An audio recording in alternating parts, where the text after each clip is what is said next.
In January 2026, Russia escalated its war against Ukraine with a strike that shocked the world. For the first time, Moscow deployed its advanced Oreshnik missile against the western city of Lviv. This wasn't just another attack, it was a message.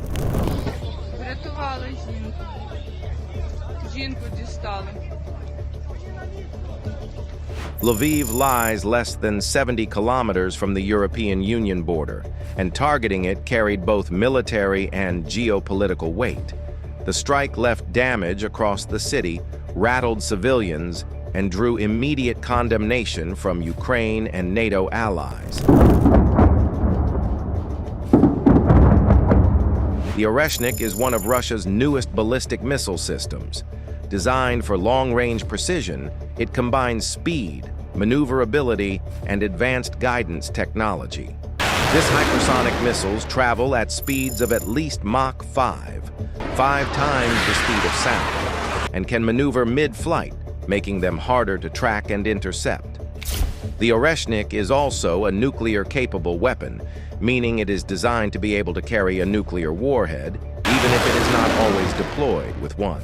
The Oreshnik is believed to be a medium-range missile, with its use so far suggesting a range of about 1,000 to 1,600 kilometers, 620 to 990 miles. Russia has only fired the Oreshnik once before, in November 2024. Back then, Moscow said that it had attacked a Ukrainian military factory.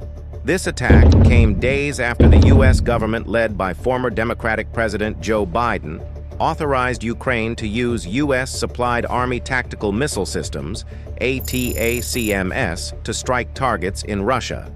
In 2024, the Pentagon said that the Oreshnik was based on the RS-26 Rubezh Intercontinental Ballistic Missile, ICBM, first developed in 2008. Putin has said that the intermediate-range Oreshnik missile is impossible to intercept because of speeds reportedly more than 10 times the speed of sound, and that its destructive power is comparable with that of a nuclear weapon, even when fitted with a conventional warhead. Yeah, before the separation, so there is no chance that the missile is gonna be brought down by the anti-missile. Fragments recovered by Ukraine's security service, the SBU, confirmed its use in the Lviv strike. Compared to older systems like the Iskander or Kalibr, the Oreshnik represents a leap forward in Russia's arsenal. Its deployment signals Moscow's willingness to escalate with weapons previously held in reserve. The attack on Lviv was part of a massive overnight assault. Russia launched more than 230 drones and over 30 missiles across Ukraine. Ukrainian air defenses intercepted roughly 70% of them, but several broke through. In Lviv, explosions rocked industrial and energy facilities. Emergency crews rushed to contain fires, while civilians sheltered underground. The strike caused casualties and damaged infrastructure, underscoring the vulnerability of even western Ukraine, far from the front lines. For residents of Lviv, the attack was a terrifying reminder that no city is safe. Families spent the night in basements and subway stations. Children clutched blankets as sirens wailed. Emergency responders worked through the night to rescue survivors and restore power. Yet amid the destruction, resilience shone through. Civilians emerged the next morning determined to continue daily life, refusing to let fear define them. This human dimension is what makes the war more than numbers. It's about lives disrupted, communities tested, and courage displayed. Ukrainian officials condemned the strike as a war crime and proof of Russia's disregard for civilian life.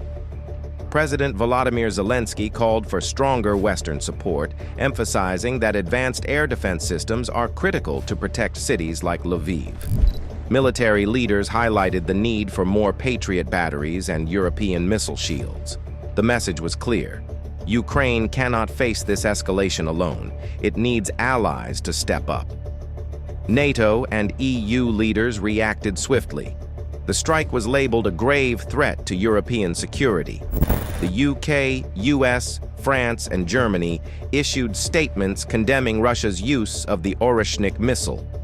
NATO Secretary General Jens Stoltenberg described the strike as a grave threat to European security. Officials stressed that targeting a city so close to the EU border was reckless and destabilizing. EU Foreign Policy Chief Kaja Kallas said the Oreshnik launch was meant as a warning to Europe and to the US. Putin doesn't want peace. Russia's reply to diplomacy is more missiles and destruction, Kallas wrote on social media. Several districts in Kyiv were hit in the overnight attack, according to Tukachenko, the city's military administration chief.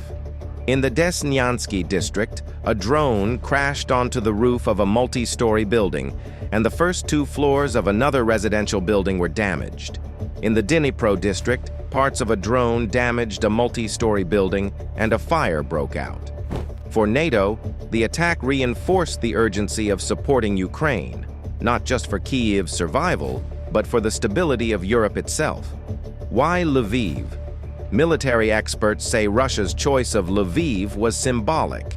First, Lviv is a logistical hub, connecting Ukraine to Western supply lines.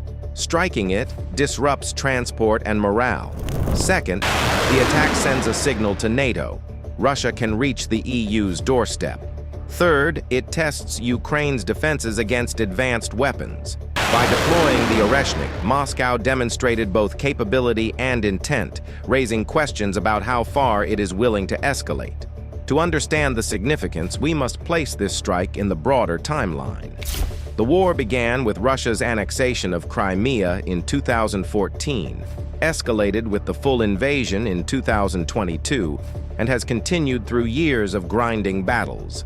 By 2026, Ukraine had endured countless missile and drone attacks, but the use of the Oreshnik marked a new phase. It showed Russia's willingness to deploy its most advanced systems, despite international condemnation and sanctions. This escalation fits a pattern. When pressured, Moscow turns to more destructive tools. The January 2026 strike on Lviv was more than a military event. It was a geopolitical signal. It reminded the world that the war is far from over, that advanced weapons are now part of the battlefield, and that Ukraine's resilience continues to inspire allies. Every missile fired, every drone launched, carries consequences not just for Ukraine, but for Europe and global security. For NATO, the challenge is equally clear. The Oreshnik missile isn't just a weapon, it's a message. And the question now is simple. How far will Russia push, and how will the world respond? For Ukraine, the path forward is clear. Resist, endure, and fight for survival. The future of this war, and perhaps the future of European security, may hinge on how the world answers this moment.